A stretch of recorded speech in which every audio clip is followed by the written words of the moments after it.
Hello everybody, my name is Tom, and in today's video I'm going to be taking you through a cool tutorial on how to get a really good rune farm really early on in the game. It's a really easy place to farm some runes. So you want to come to the location where I am on my map, and you want to find this teleporter.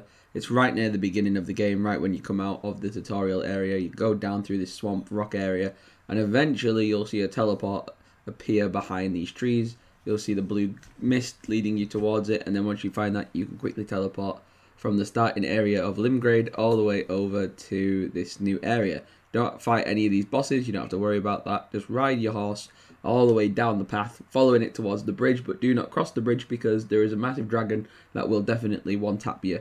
Even if you're pretty good at the game, it's still a really tough little fight to happen on that bridge, so unless you're really prepared, don't go for that.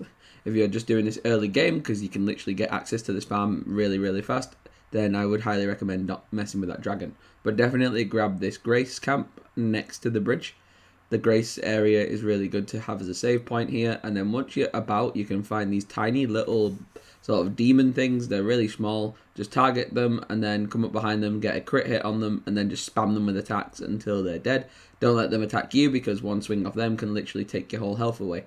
So yeah, sneak attacks, crit hits, all that stuff, it's perfect. And you can literally spend a few hours just doing this. They give you 1,000 runes a kill, so especially if you're early on in the game, take full effect of this, as later on you need far more runes to level up as you progress. But the biggest thing that I found so far, thanks to a friend of mine, is this sleeping dragon. You find this sleepy dragon, and he's normally a boss fight. You have to fight him one-on-one. But if you sneak up behind him and you don't engage with him, it will take you many minutes, as I've had to speed up the footage, but you'll be able to attack him whilst he rests, and you'll be able to drain his health down until eventually you can defeat him, and he gives you tons of runes. Like you can see in the bottom corner, I've just got like 30 odd. I don't have many runes at all. But I'm attacking him repeatedly. I also picked up one of those golden claws that gives you extra rune when you kill an enemy, which is cool to have. So definitely require them for the farming areas to get the most effectiveness. But like that first enemy gives you 1,000 when you take it down. This guy gives you a lot more. So I activated the golden claw to get my additional runes activated.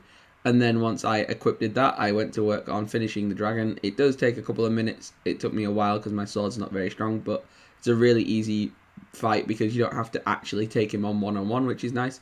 Don't use any summons or any throwing weapons. Just do it simple and just use your melee weapon. Use your sword. Just don't engage with him and don't let the boss fight get activated. If it does run away and try and come back later on when he's asleep again. You get a lot of dragon hearts like you saw there. It's got 5 dragon hearts and 90,000 runes, which is insane from one drop. And as long as you get this quite early on in the game, it's also going to be really helpful for leveling up faster. Obviously, later down the line, it's still good to get as many runes as possible for leveling up. So either way, whether you're doing this end game or whether you're doing it early on in the game, it's a good spot to come and get some free runes really quick and easy. And as long as you balance it with that golden claw as well, you'll get even more from that original fight, which is really fun. And then if you come to the area on the map where I'm marking out now, I'll show you what to do with your dragon hearts, because some people are new to the game like myself, so I like doing like beginner guides for beginners, because it's like from my point of view and I'm a new player, so it's nice to show others like to progress at the same level. You can come back to this shrine that you should have unlocked on the map. I show all the map locations at some point in the video, so make sure you just press pause and look at the map if you get lost. The map is a bit overwhelming, especially for new players, and you can come to this dragon shrine once you've collected some dragon hearts, and you can trade them in and get these new different abilities. Some of these abilities are really cool and interesting, so I highly recommend you use them, because take full advantage. Like, you've slain that dragon, you've earned those rewards, you definitely deserve it. Go and redeem your rewards and get yourself some really cool abilities. That fire-breathing dragon, the dragon fire ability is my favourite ability, and I love it, so it's definitely going to make an appearance in a lot of the live streams. It's one of my favourite abilities to use. But once you've picked how many you want, depending on how many dragon hearts you've got to sacrifice, you'll be able to get different abilities, and more I think appear here throughout the game as you level up. So that's cool to see as well. So if you want to save all your dragon hearts, I guess you could do that as well.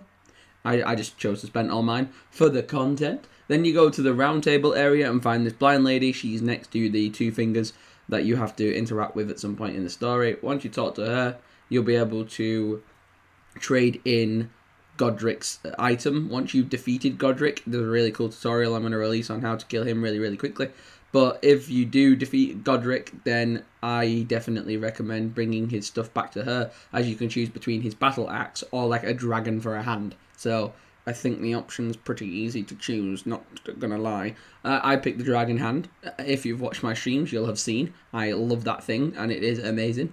So I pretty much sold my Godric stuff to her, and once I did that, I was able to pick up my dragon, and that was amazing. Like, that ability alone is phenomenal. It's such a cool ability to have, and it really, really does destroy enemies really, really fast. So definitely work towards structuring your faith and your arcane abilities if you want to use that. And obviously, if you want to use the axe, focus more on dex and strength, things like that. But I really do recommend getting that dragon, because the battle axe, you get many battle axes throughout the game, but that dragon is so visibly cool. Like, visually, it's just so satisfying to use. Then I came to the campsite. I have 100,000 runes there, as you can see in the bottom corner. And then I'm going to go through and make sure before you level up, it's always a good idea to look what you're trying to go towards. Obviously, this is like a beginner's guide. So whatever you're working towards, whether it's magic, whether it's using your swords, or your crossbows, or your axes, or your shields, or whatever you want to do, it's always good to research into that. There is an opportunity later down the line to be able to restack your perks differently, but I highly recommend keeping a notepad down and writing what, like, if you get a weapon, does it need arc, does it need faith, does it need dex, does it need strength? Just make notes. It's really good. I use that a lot when I'm playing throughout the game and getting information off people. Talking to community members and talking to friends who also play the game is a great way of also knowing how to structure your build. I have a really good friend, Mr. Sith, who I will link in the description of the video, for helping me find those farming areas and also just being my pretty much Dark Souls tutor, because he's played all the games and he helps me through them. So I'm structuring my build right now, spending my XP carefully and my runes carefully to make sure I can get the abilities I want to use, because this game is all about leveling up the right elements, or otherwise you won't be able to use the items that you find. So just make note of what they require from you, and make note on how much runes you've got to spend and where to distribute those runes, as you see me doing here at the campsite. Now it comes to you.